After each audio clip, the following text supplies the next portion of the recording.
தமிழகமே மீண்டும் கரூர் கரூர் அப்படின்னு உச்சரிக்கக்கூடிய அளவிற்காக 41 நபர்கள் கூட்ட நெரிசலில் மரணமடைந்த பிறகு முதலமைச்சராக அங்கு செல்ல இருக்கிறார் சி ஜோசப் விஜய் அவர்கள். கூடவே எம்ஆர் விஜயபாஸ்கர் தன்னுடைய பதவி ராஜினாமா செஞ்சிட்டதுனால இடைத்தேர்தல் வரப்போகுது.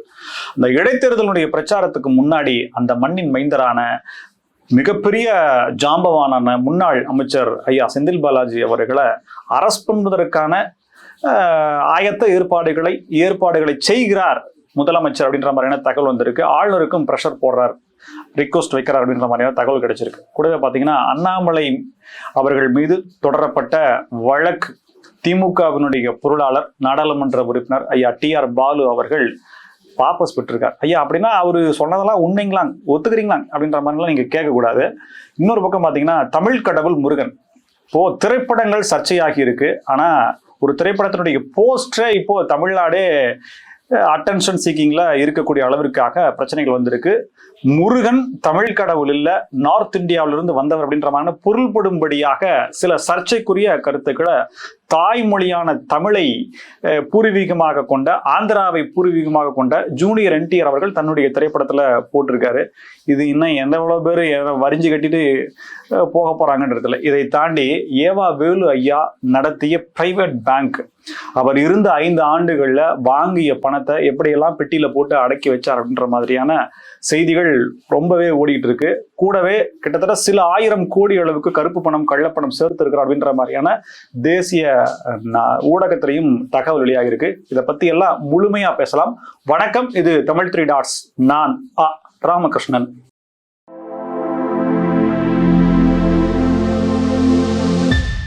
திமுகவில் அசுர பலம் கொண்டவர்கள் அப்படின்ற வகைப்பாடு செஞ்சு அப்படிங்கன்னா நிச்சயமா அதுல அமைச்சர் செந்தில் பாலாஜி அவர்களுடைய பேர் இருக்கும். ரொம்ப பொறுமையா பேட்டி கொடுப்பாருங்க. என்னங்க இவரை போய் குற்றம் சொல்றீங்களேங்க அப்படின்ற மாதிரி. பாட்டிலுக்கு 10 ரூபாய் அப்படின்ற பாடல் பாடப்பட்டதும் 41 நபர்கள் கரூர் கூட்ட நெரிசல்ல உயிரிழந்ததற்கு யார் காரணம் அப்படின்ற கேள்வியின் போதும் ஐயாவுடைய பேர்லாம் நிறைய வரும். எலெக்ஷன் வந்துட்டா அவர் எப்படி செயல்படுவார், எப்படி வியூகங்களை வகுப்பார் அப்படின்றது கடந்த தேர்தல்களை நம்ம பலவாறாக பார்த்திருக்கோம். இப்ப என்ன அப்படின்னா 41 நபர்கள் மரணம் அடைந்தார்கள் இல்லையா, அவங்களுடைய வீட்டுக்கு, ஏன்னா அவங்கள வர வச்சு பார்த்தாருன்றது ஒரு கான்ட்ரவர்ஷியலான விஷயமா போயிருந்தது. இப்ப முதலமைச்சர் ஆன பிறகு சி ஜோசப் விஜய் அவர்கள் அவங்கள போய் பார்க்க போறாரு அப்படின்ற மாதிரியான செய்திகள் வந்தது. இது ஒரு புறம் இருக்க, எம்ஆர் விஜயபாஸ்கர் பதவியை ராஜினாமா பண்ணார். கரூர் மண்ணின் மைந்தர் அவர் பாத்தீங்கன்னா அதிமுகல இருந்து எல்லாமே கிளம்பி போயிட்டே இருக்காங்க. அதாவது படம் முடிஞ்சு தியேட்டர் முடிஞ்சு தியேட்டர்ல இருந்து எல்லாரும் போற மாதிரி அதிமுகல இருந்து எல்லாம் போயிட்டே இருக்காங்க. எடப்பாடி கே பழனிசாமி அதை பத்தி ஏதாவது கவலைப்படுறாரா என்னன்றது தெரியல. இன்னைக்கு செய்தியாளர்கள் சந்திப்புல SP வேலுமணி அவர்கள்ட்ட, ஐயா என்னையா நீங்க தாவேக்கா போக போறீங்க, ஓ என்னையா பேச நீங்களா முடிவு பண்ணிக்கிறீங்களா, ஏன் அதிமுக இருக்கக்கூடாது அப்படின்னு மொத்தமா போட்டு அவரு டமால்னு உடைச்சிட்டாரு. கூட்டத்துல பாத்தீங்கன்னா எடப்பாடி கே பழனிசாமி அவர்கள் படம் இல்ல, ரெட்டையில சின்ன இல்ல, அதிமுக கொடி இல்லாம போட்டிருக்காரு. எனக்கு மட்டும் பதவி கொடுத்தா எப்படி, என்னோட எவ்வளவு பேர் இருக்காங்க தெரியுமா, என்னுடைய படைத்தலைவர்கள் எத்தனை பேர் தெரியுமா, எந்த பார் முதல் மாடி சென்று பார் எவ்வளவு பேர் நிக்கிறாங்கன்னு பார், 2 கிலோமீட்டருக்கு மனித தலைகளா தெரியும், எல்லாமே என்னுடைய தொண்டர்கள் தான் அப்படின்னு பேசினாரு. சரி ஓகே, அடுத்த விக்கெட் இவர் தான் போல, MR Vijayabaskar, C Vijayabaskar, SP Velumani எல்லாருமே ரைட்டு, 15 டிக்கெட் எப்படி வந்துரும் போல இருக்குது அப்படின்ற மாதிரி பேசிட்டு இருக்கிறனால விமான நிலையத்துல இன்னைக்கு பேட்டி கொடுக்கும்போது பத்திரிகையாளர் கேட்டாங்க, ஐயா என்னையா போறீங்களான்னு சொல்லி கேட்கும்போது, என்னையா சும்மா பத்திரிகையாளர் நீங்களே முடிவு பண்ணிருக்கீங்க போல இருக்குன்னு சொல்லிட்டு அவரு போட்டு நான் போலன்ற ஃபுல் ஸ்டாப் வச்சிருக்காரு. ஐயா அப்ப அந்த கூட்டத்துல நீங்க எனக்கு பின்னால் வந்தவர்களாம் பதவின்னு சொல்லி பேசினதெல்லாம் அவங்களுக்காகவாயா அப்படின்ற மாதிரி கேட்க தோணுது. இப்ப அப்படியே கரூர் மேட்டருக்கு வந்தோம் அப்படின்னம்னா, ஸோ முதலமைச்சர் அங்க போறார் அப்படிங்கிறத தாண்டி கரூர்ல இடைத்தேர்தல் வருது. ஸோ இடைத்தேர்தலில் தாவேகா வெற்றி பெற வேண்டிய கட்டாயத்தில் இருக்கு அப்படிதான் சொல்லணும். கண்டிப்பா வெற்றி பெறுன்ற கலக்கம் மற்றவர்களுக்கு இருந்தாலும் தாவேகா வெற்றி பெற வேண்டும். ஆனா செந்தில் பாலாஜி போன்றவர்கள் களத்துல இருந்தாங்க அப்படின்னா எப்படி வியூகம் வகுப்பார்கள் அப்படிங்கிறதும், இன்னும் சொல்ல போனால் மதிமுக அதிகாரப்பூர்வமா திமுகவில இருந்து விலகி அவர் தெரிவித்த கருத்துக்கள் அப்படிங்கிறது நமக்கே தெரியும். அதற்கு கவுண்டரா திமுகவும் சில கருத்துக்களை போட்டிருக்காங்க. இருந்தாலும் உதயசூரியன் சின்னத்துல அவங்க போட்டிட்டதுனால அவங்கள ராஜினாமா செய்ய வைப்பதுல கட்சி தலைமைக்கு நெருடலா இருக்கு. ஸோ இது என்ன குதிரை பேரமா ஒட்டக பேரமா அப்படின்ற மாதிரி துரை வைகோ ஐயா அவர்களும் கேள்வி கேட்டிருந்ததும் சொல்லப்படுகிறது. ஸோ இப்போ அவங்க 2 பேர் பண்ணியிருந்தாங்க அப்படின்னா கொஞ்சம் 7+2 அப்படின்ற மாதிரி வந்திருக்கும். ஆனா அவங்கள உதயசூரியன் சின்னம் அப்படின்றனால அவங்க மதிமுகவினுடைய சட்டமன்ற உறுப்பினர்களாகவே இல்லை, அவங்க திமுகவினுடைய சட்டமன்ற உறுப்பினர்களாக தான் இருக்காங்க. ஸோ அந்த 2 கிடைக்காதனால அவர் என்ன பேசினார் அப்படிங்கிறது தெரியும். ஸோ திமுகவை சீண்டுவதாக, அதாவது திமுக மேல கை வைக்கிற மாதிரி போனா அவங்க எப்படி செயல்படுவாங்க அப்படிங்கிறதுக்கு உதாரணமா தான் நான் இதை சொல்லியிருந்தேன். சோ இடைத்தேர்தல்ன்ற வரும்போது அதுலயும் செந்தில் பாலாஜி அவர்களுடைய கோட்டையாகிற சொந்த இடத்துல நான் யாருன்னு பார்க்கலாமா? பார்க்கலாம். நீங்க என்ன நேத்து பேஞ்ச மழையில முளைச்சக்கா 2.5 வருஷம் தான் ஆச்சு கட்சி ஆரம்பிச்சு, எங்களுக்கே சவாலான்ற மாதிரி அவர் எடுத்துக்கிட்டு இறங்கி வேலை பார்த்தாருன்னா வெற்றி என்பது சற்று கடினமாக இருக்குமோ அப்படின்றதுனாலையும், முன்னாள் அமைச்சர் அப்படின்றதுனாலே அவரை பிஎம்எல்ஏ ஆக்ட் அவரை போய் கைது பண்றது அப்படின்றதுனால முடியாது. ஸோ பிஎம்எல்ஏ ஆக்ட்ல அவர் கைது பண்ணணும் அப்படின்னா கவர்னருடைய சைன் வேணும். ஸோ ஆளுநருக்கு இந்த விஷயங்கள் எல்லாம் எடுத்து சொல்லி, சான்றுகள் எல்லாம் எடுத்து சொல்லி அதற்கான கோப்புகளை அனுப்பியிருப்பதாகவும், விரைவிலேயே அதற்கான அனுமதியை கொடுக்கணும்னு சொல்லி கொஞ்சம் லைட்டா கோரிக்கை பிரஷர் வைக்கிறதாகவும் சொல்லப்படுகிறது. ஒருவேளை அந்த அனுமதி கிடைக்கும் பட்சத்தில் செந்தில் பாலாஜியை இடைத்தேர்தலுக்கு முன்பாகவே கைது செய்வதற்கான ஏற்பாடுகளை தாவேக அரசு செய்யும். எலெக்ஷன் அப்போ அவர் களத்தில் இருக்கக்கூடாதுங்க, கமாண்ட் கொடுக்க. ஏன் உள்ள இருந்து கமாண்ட் கொடுக்க முடியாதா? சிறையிலிருந்து அமைச்சராக சிறையில் இருந்தவர் களப்பணியை, தேர்தல் பணியை, அதுவும் இடைத்தேர்தலுக்கான பணியை அங்கிருந்து செய்ய முடியாதா? படுத்துக்கொண்டே ஜெயித்தார் எம்ஜிஆர், உள்ளே இருந்து கொண்டே கட்டளைகளை இட்டார் முன்னாள் அமைச்சர் செந்தில் பாலாஜின்னு சொல்ல மாட்டாங்களா? நம்ம நினைக்க தோணுது. ஸோ அப்படி இருந்தா ஆளுங்கெல்லாம் டெய்லி போய் மனு போட்டு போய் பார்ப்பாங்க. அவர் என்னென்ன பண்ணணுன்ற கமாண்ட் சொல்லுவாரு, என்னென்ன எப்படி இப்படின்ற சொன்னாரு, செட்டிங்லாம் போட்டு வியூக வகுப்பு ஏற்பாடுகள்லாம் புதிய ஒரு யுக்தி ஏதாவது பண்ண மாட்டாரா அப்படின்ற மாதிரி கோணத்துல பார்த்தாலும், விஜய் அவர்கள் எதுக்கு இப்படி பயப்பட மாட்டாரு? அவர் வந்தாலே போதுமே, வாக்குகள் வந்துடும். அதுவும் இப்ப நடந்து கொண்டிருக்கக்கூடிய ஆட்சி அப்படிங்கிறது ஒரு ஊழலற்ற ஆட்சி. இன்னும் போனா பல ஊழல்கள் வெளிவந்து கொண்டிருக்குது. இந்த நிலையில எதற்கு இது பயப்படுகிறாரா? தேவையில்லாமல் பயப்படுகிறாரா முதலமைச்சர் அப்படின்ற மாதிரியான கேள்விகள் வைக்கப்படுது. இருந்தாலும் இந்த அதாவது ஒரு வாய்ப்பை திமுகவுக்கு வழங்கிடக் கூடாதுங்கிற எச்சரிக்கையோட செயல்படுகிறதா அப்படின்னு என்ன தோணுது. டிஎம்கே ஃபைல்ஸ் வெளியான போது நேரலையில அப்போதைய பாஜக தலைவராக இருந்த இப்போதைய வீத லீடர்ஸினுடைய தலைவர் அண்ணாமலை அவர்கள் அந்த செய்தியாளர் சந்திப்பு அப்படிங்கிறதும் எல்லா மீடியாவும் பிரேக்கிங் லைவ் போனது அப்படிங்கிறதும் நம்ம எல்லாம் மறக்க முடியாது. அதன் பிறகு திமுக எவ்வளவு பெரிய ஒரு சலசலப்பு ஏற்பட்டது, எல்லாமே அந்த டிஎம்கே ஃபைல்ஸ் அப்படின்றத பேசுனதையும் நம்ம பார்த்தோம். அதுல குறிப்பிடப்பட்டிருந்த காரணங்கள், அவர் பல ஆயிரம் கோடி ரூபாய் அளவிற்கான சொத்துக்களை குவித்திருக்காரு, அவருடைய மகனும் குவித்திருக்காரு, பல நிறுவனங்கள், 18க்கும் மேற்பட்ட நிறுவனங்கள், கார்கள், சொகுசு கார்கள் 20 கார்கள் வச்சிருக்காருன்ற குற்றச்சாட்டுகள்லாம் வச்ச உடனே திமுக பொருளாளர் நாடாளுமன்ற உறுப்பினர் ஐயா டிஆர் பாலு அவர்கள் அவர் மேல ஒரு வழக்க போடுறாரு. இதுக்கெல்லாம் என்ன ஆதாரம் இருக்கு, அடிப்படை ஆதாரமற்ற குற்றச்சாட்டுகள் சொல்லிட்டு மான நஷ்ட வழக்கு மாதிரி ஒண்ணு போடுறாரு. ஸோ இது போட்ட உடனே 2 பேருமே பரஸ்பரம் வாத பிரதிவாதங்கள், குறுக்கு விசாரணை அப்படின்றது வரும்போது அதுல அண்ணாமலை அவர்கள் அந்த குறுக்கு விசாரணையில கேட்கப்பட்ட கேள்வியில பாத்தீங்கன்னா, கப்பல் வச்சிருக்காரு ஐயா டிஆர் பாலுன்ற மாதிரி வந்துருச்சு. இந்த கப்பலா? ஏன் நாங்களா 2 வீலருக்கு பெட்ரோல் போட முடியாம சுத்தின்னு இருக்கிறோம், கப்பலே வச்சிருக்காரா அப்படின்னு. எந்த கார்ல வந்தீங்க? அதெல்லாம் எனக்கு தெரியாது, எந்த காருக்கு சாவி தூக்கி போட்டு எந்த கார் வருதோ அந்த கார் எடுப்போன்ற மாதிரி அவெல்லாம் சொன்னதெல்லாம். அப்ப அந்த கார் எப்படி வந்தது அப்படின்னா, அதெல்லாம் என் நிறுவனம் கெக்ரான் கம்பெனி அப்படின்ற மாதிரி சொல்லி, அப்புறம் அந்த சாராய ஆலை பற்றியெல்லாம் அதெல்லாம் என்னோடலாம் கிடையாது, அதெல்லாம் பங்குதாரர் தான் அப்படின்னு சொல்லி சொன்ன பதில்கள் அப்படின்னும் பல பதில்களுக்கு தெரியாது, சரியில்லை, வேற மாதிரியான பதில்கள் சொன்னதுனால நாளிதழ்கள்ல அது அப்படியே வந்தது.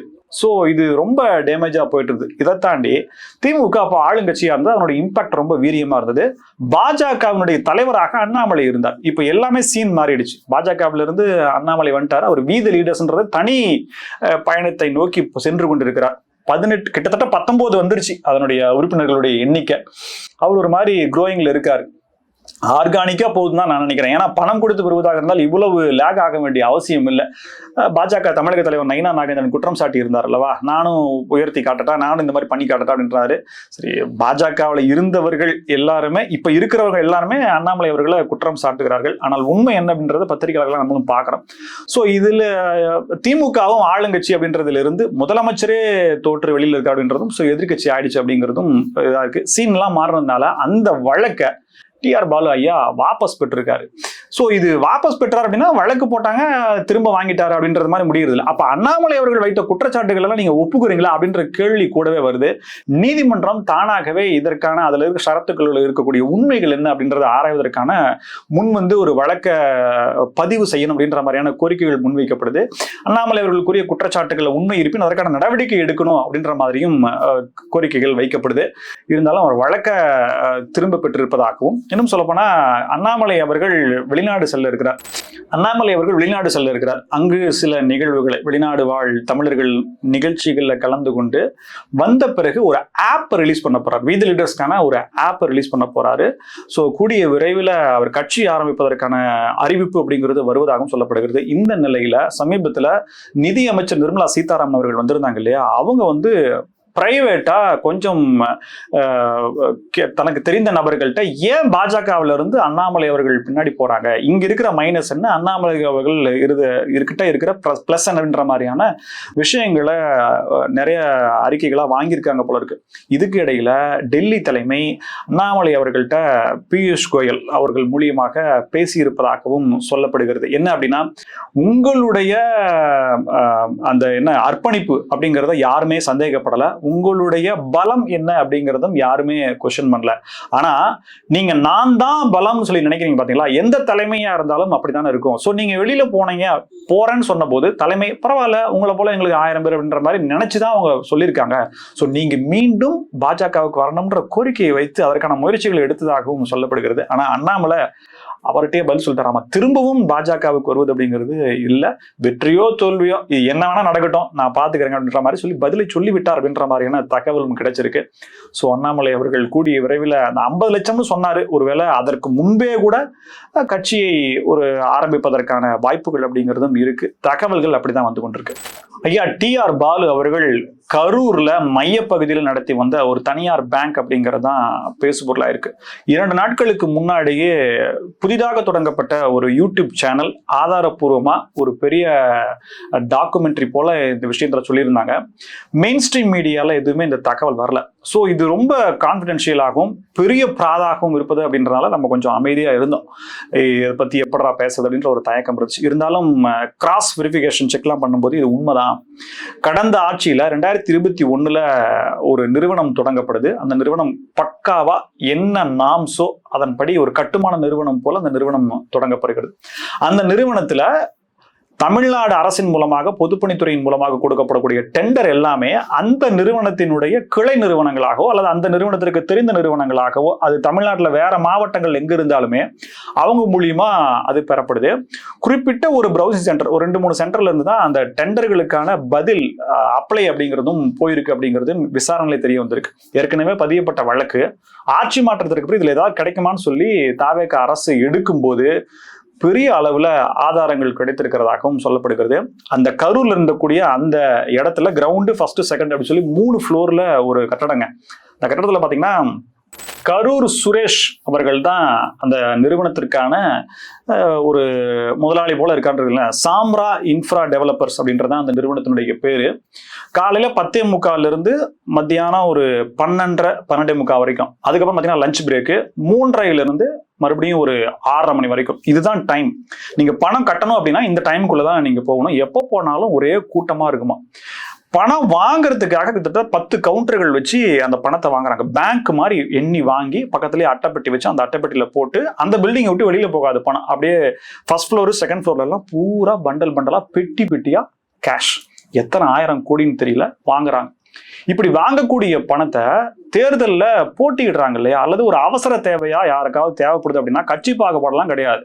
அவங்க திமுகவாகட்டும், அதிமுகவாகட்டும், இல்ல பாஜகவை கூட ஆகட்டும், அவங்களாம் என்னன்னா ப்ராப்பர்ட்டியினுடைய டாக்குமெண்ட்டை கொண்டு வந்து கொடுத்துட்டாங்க அப்படின்னா, ஏவாவில் ஐயாட்ட பேசினா அவர் ஃபோன் பண்ணி சொல்லிட்டாரு அப்படின்னா நேராக நம்ம கரூர் அந்த தலைவர்கிட்ட போயிட்டு பேசணும் அப்படின்னோம்னா டாக்குமெண்ட்டை கொடுத்து அப்படியே லிக்யூடு கேஷ் எடுத்துடணும். இங்க அந்த திமுகலேயே பார்த்தீங்க அப்படின்னா செந்தில் பாலாஜிக்கு அதிகமான செல்வாக்கு இருக்கு. ஏன் அப்படின்னா லிக்யூடு கேஷ் அப்படின்றது அவர்கிட்ட நிறைய இருந்தது. ஸோ அதுக்கு அடுத்தபடியாக இன்னும் சொல்ல போனா அதை விட ஜாஸ்தியாகவே ஐயா TR பாலுட்டு இருந்திருக்கு போல இருக்கு. ஸோ ஒரு பக்கம் கொடுக்கக்கூடிய டெண்டர்கள்ல ஸ்வீட் பாக்ஸ்கள் அப்படின்றது மாற்றப்பட்டு யாருக்கு கொடுக்கணும் அப்படின்றத முடிவு பண்ணி அதன் மூலியமா டெண்டர் கொடுக்கப்படுது, அதுக்கு ஸ்வீட் பாக்ஸ்கள் வாங்கப்படுது. அப்படியாக வாங்கப்பட்ட ஸ்வீட் பாக்ஸுகளை பத்திரத்தை வாங்கிட்டு அதை இரட்டிப்பாக்க முயற்சிகள்லையும் அங்க நடந்திருக்குது. கிட்டத்தட்ட இதெல்லாம் பார்க்க போனா கணக்கெடுத்து பார்த்தா பல 1000 கோடி அப்படின்னு இருக்காங்க. இன்னைக்கு ஒரு பிரபலமான அதிகப்படியான சற்றே உண்மை இருக்கக்கூடிய பல விஷயங்களை வெளியே கொண்டு வந்த ஒரு தொலைக்காட்சி, அந்த தொலைக்காட்சியில பினாமி நிறுவனங்களை வச்சு இந்த மாதிரியான பணத்தை வெள்ளை பணமாக மாற்றுவதற்கான முயற்சிகள்ல ஐயா TR பாலு அவர்கள் மன்னிக்கவும் வெள்ளைப்பணமாக மாற்றக்கூடிய முயற்சிகளை ஐயா KN நேரு அவர்கள் ஈடுபட்டார் அப்படின்ற செய்தியை வெளிப்படையாகவே போட்டிருக்காங்க.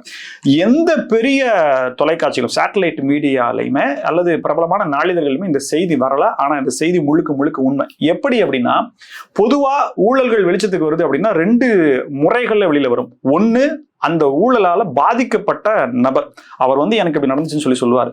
இல்ல அப்படின்னா அந்த அலுவலகத்துல வேலை செய்த நபர்கள் அவங்க சொல்லுவாங்க. இதுல நான் முதல்ல சொன்ன விஷயம் நடந்திருக்கு. அதாவது ஒரு கட்சியை சார்ந்த பிரமுகர் அங்க பத்திரத்தை அடமானம் வச்சு பணம் வாங்கியிருக்காரு.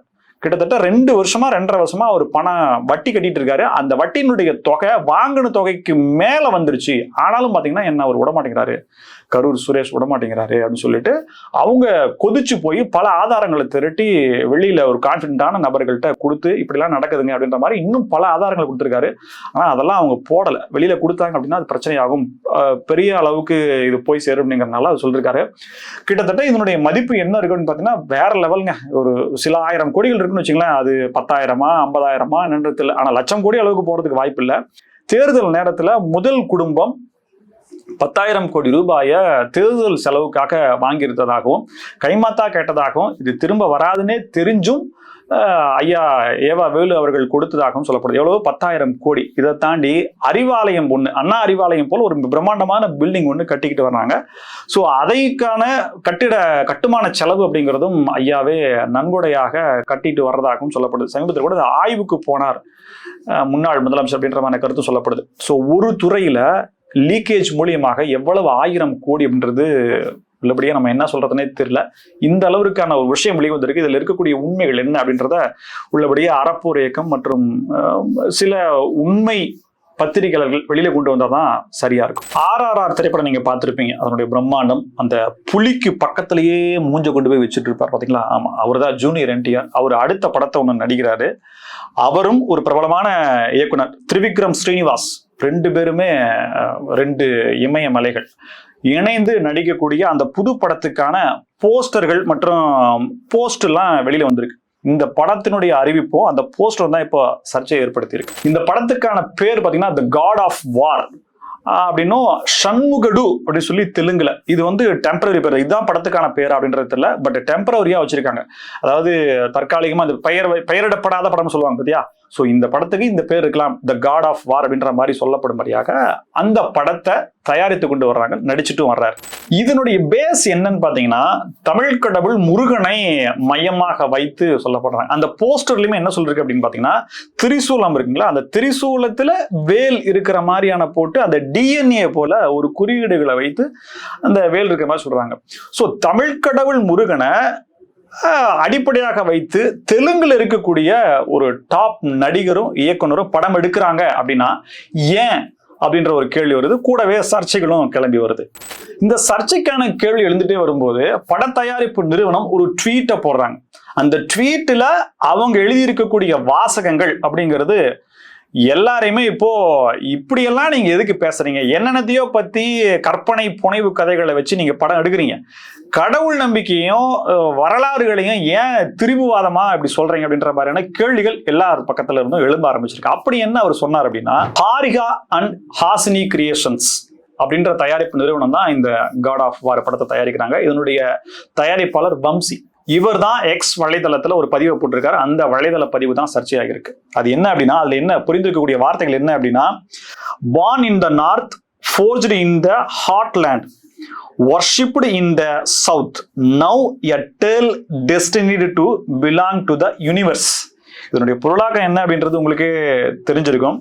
முருகன் வடக்குல பிறந்தாரு, அவர் இந்தியாவினுடைய மையப்பகுதியில வளர்ந்தாரு, தென்னாட்டு மக்களால வணங்கப்படுறாரு அப்படின்ற மாதிரி குறிப்பிட்டு இருக்கிறாங்க. இது அவரை பத்தின கதை தான் அப்படின்னும் போஸ்ட் பண்ணியிருக்காரு. ஸோ இதுதான் இப்போ பேசுபொருளாகவும் சர்ச்சையாகவும் மாறி இருக்கு. காலங்காலமா தமிழ் கடவுள் அப்படின்னு வணங்கப்படக்கூடிய முருகனை அவர் தமிழ் கடவுள் இல்லை, அவர் வடநாட்டு கடவுள் அப்படின்ற மாதிரி சீண்டும் விதமா இன்னும் ஒருபடி மேல போய் என்ன சொல்றாங்கன்னா ஒரு திமிர்த்தனமா இருக்கு. இப்ப இந்த மாதிரி, அதாவது முருகனுக்கான கோவில்கள் தமிழர்கள் இல்லாத இடங்கள்ல எங்க இருக்கு? ஒருவேளை அங்க இருக்குது அப்படின்னா அங்க தமிழர்களுடைய இடமாக தான் இருக்கும். குமரிக்கண்டம் வரைக்கும் தோண்டி எடுக்கிறாங்க, வரலாறுகள் குறிப்பிடுது. அப்படி இருக்கும்போது இது சீண்டும் விதமா, கொச்சைப்படுத்தும் விதமா ஏன் இவர் இந்த பதிவை போறார் அப்படின்ற மாதிரியான கோபமான குரல்கள் தமிழ்நாட்டில இருந்து எழுது. ரெண்டாவது, முருகன் வந்து தமிழ் கடவுள் இல்ல அப்படின்ற மாதிரியான ஒரு நேரட்டிவை செட் பண்ணணும் அப்படின்றத நோக்கித்தான் இந்த வம்சி நகர்கிறாரா, அதான் ப்ரொடியூசர் நகர்கிறாரா அப்படின்ற மாதிரியான கொஞ்சம் கடுமையான விமர்சனங்களே எங்கிருந்து வருது. இதற்கு அவர்கள் என்ன பதில் சொல்ல போறாங்க அப்படின்றதும் கேள்வியா இருக்கு. முருகனுடைய பெயர் சேயோன் வரலாற்றுல இலக்கியங்கள்லயே பயன்படுத்தப்பட்டிருக்கு. நாம் தமிழர் கட்சியினுடைய தலைமை ஒருங்கிணைப்பாளர் சீமான் அவர்களை கூட பல இடங்கள்ல இந்த வார்த்தையை உபயோகப்படுத்தி இருக்கார். சேயோனுடைய தாயார் கொற்றவை. சோ இதெல்லாம் என்ன பேரு, எங்கிருந்து வந்தது, இந்த கொற்றவை அப்படிங்கிற வார்த்தை, சேயோன் அப்படின்ற வார்த்தையெல்லாம் எங்கு பயன்படுத்தப்பட்டிருக்கு, இதுல வடநாடு அப்படிங்கிறது எங்க வந்தது, வரலாற்றை திரிபுவாதமா மக்கள்கிட்ட கொண்டு போய் ஏன் இப்படி சேர்க்கிறீங்க, இதுலயுமா ஒரு மோதல் போக்கு இருக்கக்கூடிய விஷயங்கள் அப்படின்ற மாதிரி சொல்லப்படுது. இதெல்லாம் ஒரு பக்கம் வச்சுட்டு ஒரு திரைப்படத்துக்கான பப்ளிசிட்டி அப்படிங்கிறது எப்படி இங்க கிடைக்கும்? பல பேர் பேசணும் இல்லையா? சரியா தப்பாங்கிறது அடுத்த கேள்வி, துணை கேள்வி. அது இப்படி இப்ப சொல்லிட்டாங்களாமாப்பா, இப்படி காமிச்சிட்டாப்பா, தப்புப்பா அப்படி சொல்லி அந்த கருத்துக்கள் வருது இல்லையா? அது எங்க வரும் அப்படின்னா அந்த படத்துக்கான ஒரு விளம்பரமா, அந்த படத்துல என்ன சொல்லியிருக்குன்ற ஒரு ஆர்வத்தை தூண்டும் விதமா இருக்குல்ல. சோ இது பப்ளிசிட்டிக்கான விஷயங்க. படத்துல என்ன சொல்லியிருக்காங்க, வரலாறுகள் என்ன, உண்மையிலே கதை எதை சம்பந்தப்பட்டது, ஒரு போஸ்டரை வச்சு மட்டும் இந்த அளவுக்கு பேசுறீங்க அப்படின்னா இது வந்து ஒரு விளம்பர யுக்தி அப்படின்ற மாதிரியான திரைத்துறையும் கூடவே இலக்கிய துறையும் அறிவும் பெற்றவர்கள் சொல்லக்கூடிய வாதமா இருக்கு. இருந்தாலும் தமிழ் கடவுள் முருகன் அப்படிங்கிறத, வடநாட்டு கடவுள் முருகன் அப்படிங்கிறத உள்ளபடியே யாரு தான் ஏத்துக்குவா? இதுல எங்க வரலாற்றுல யாரு சொல்லியிருக்காங்க? இதற்கான வரலாற்று சான்றுகள் என்ன? இன்னும் சொல்ல போனா நான் பேசுறதை விட முருகனை பற்றிய, தமிழை பற்றிய, தமிழ்நாட்டை நேசிக்கிற வரலாறுகளை பேசக்கூடிய, வெளிப்படையா சொல்ல போனா மன்னர்லாம் இதுக்கு ஏதாவது பதில் நிச்சயமா போடுவார்னு நினைக்கிறேன்.